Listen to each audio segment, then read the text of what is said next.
but I think it's important for you to understand the team that you're working with and where our passions lie, what's important to us. So I have been fortunate. I've been a pro in this industry for 30 years. Started at some big name companies that you would know of, one called Nu Skin. I was there for quite a while, 4.5 years, and did very well corporately, but it's a great company, but it's kind of bureaucratic. And it's like, okay, I'm an entrepreneur at nature, and so I got to get out of here. And I've had after that, I had a course of a couple of companies that I helped grow quite quickly, and then one of them was telecommunications, which got shut down by the government, the re-regulations, so we sold that company, and then I ended up at the company that Andrew and Jessica we met each other at, okay? I came into that company and ended up working with a fantastic team to help them achieve some great and impressive successes. And along that line, I learned what a company looks like from startup to success, okay? And it's easy to be a part of a company when everything is perfect, right? It's a lot more challenging, both corporately and as a field leader, such as yourselves, to be at a company that's really kind of fledgling and is just turning the corner to become something amazing.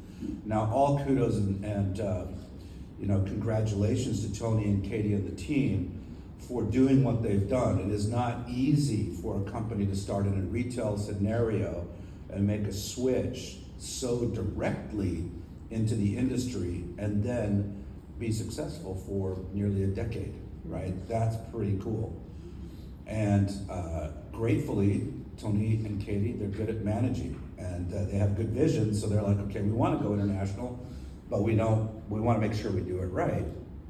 And so when I came in, I was introduced on the sly by Jessica at a breakfast meeting. She was in town. She said, let's go to breakfast. Great. Next thing I know, Tony's sliding in next to me and we're chatting about other stuff, over a cup of coffee. And it turned out to be a really great discussion. Timing wasn't perfect for me for a couple of months for some family reasons, until about February of this year. So between about January and February, I was doing a little bit of work with them and getting through some stuff with my twin sister. And then after that, I jumped in all the way. So I'm here. Why am I here? When I was able to work with Andrew and Jessica at this other company where we started literally at zero, we ended up building a manufacturing plant. So my team built that plant. I oversaw that team. That plant was very important to our success because it meant we could control our own production and our own destiny with our product manufacturing. How many companies in the industry have their own plants? Virtually none, okay? So that tells you about the vision that Tony and Katie and the team have. They want to control their own destiny. So when I walk through the door and I see the investment, the capital investment in a plant, the expertise to manufacture, more importantly, the expertise to formulate, okay? Formulation is critical. If I wanted to right now, I could call up 2 or 3 companies and say, hey, guess what? I want a colostrum product. Give me 5 samples. I would have them by next week. But what would they look like? What would their functionality be? What would their quality be? Virtually nil compared to what Tony has formulated. Formulating is critical. When you formulate and you own your own plant, that's like knocking 2 legs out of a stool, right? That you need to have just pushed out of the way for success. Boom, done. So when I saw that, it's like, okay. Second thing I knew was that the company was financially stable and profitable. So when you have those things going, in my mind, as a classically trained business guy, and I've been turnarounds and startups all my career, you know that you got to have the foundation, the ability, and the personnel to scale, okay? And that all comes from a platform. So when I looked at it, it's like, okay, this company is ripe to take a turn to go from its current status, which is healthy, solid, primarily US based, very capable, to be able to go out and regionally scale and expand. And that's my expertise. So I was like, okay, this makes sense. Plus Jessica was hanging around, and that's okay. It's okay. It's probably pretty good. All right. And then I got to know Tony and Katie. I liked them a lot. And so it's all right. This is a good crew.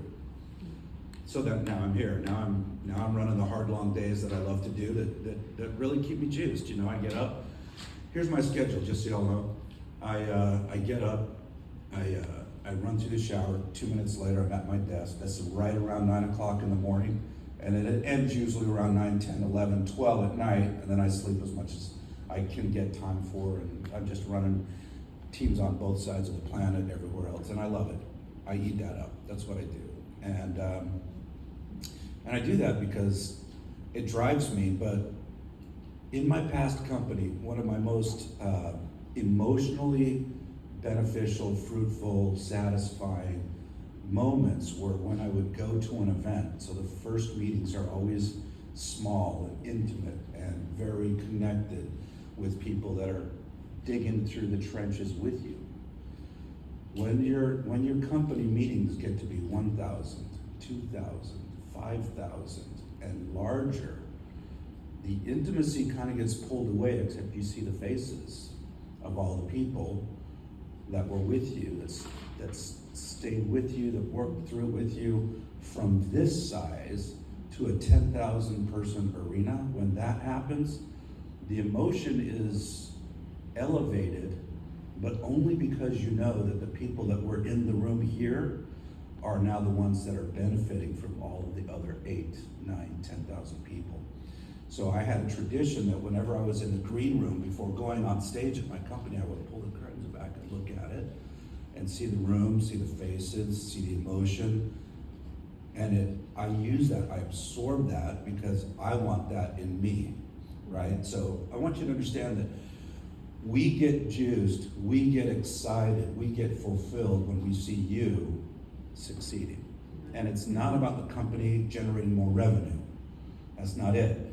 It's about knowing, I know what was happening in this person's life when they got started. They made a hard choice, they got started, they sacrificed time, everything else they needed to do to get to the position where they are right now.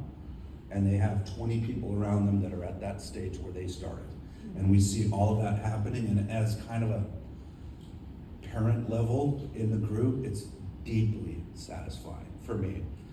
So I think I'm speaking for Tony and Katie. I know I'm speaking for Andrew and Jessica. That's what gets me going, is when I see that happen. Then I know I've done something that makes a difference. Because for me, the only thing I want to do is I want to end up leaving this life saying I made a difference in some people's lives. Amen. Right? Yeah. That's the most important thing. First of all, my son and his family, and then other people outreach. I want to leave a mark.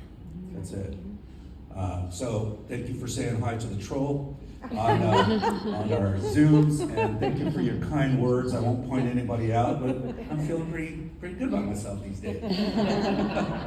All right, we're going to talk about